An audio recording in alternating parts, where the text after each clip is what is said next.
WorldNet presents Dialogue, an international televised exchange of ideas.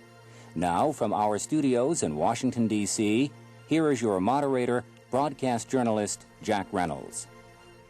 Good afternoon and welcome to WorldNet's Dialogue. Today, for audiences in Europe and participants in London, Rome, Paris, Bonn, Madrid, and Vienna, we have a special program focusing on the issues and ideas discussed during last week's summit.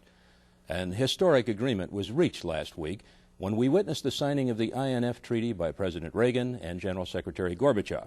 The signing of the treaty laid an important foundation for further arms reductions, and it generated an air of optimism for future superpower relations. To discuss the success and accomplishments of the summit, we have with us today Lieutenant General COLIN Powell, Acting Assistant to the President for National Security Affairs. General Powell, welcome to Dialogue. Good morning, Jack. Good to be here. General Powell, in addition to the signing of the INF Treaty, how would you briefly characterize the results of the summit?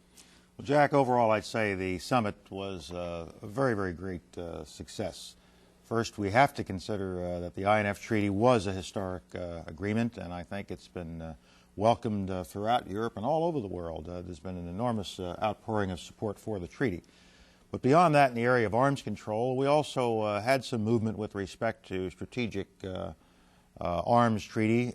We are looking forward to our delegations getting to work in Geneva now with a set of instructions that the President and the General Secretary came to agreement on. And we hold out the possibility that we might be able to get a strategic arms treaty completed in time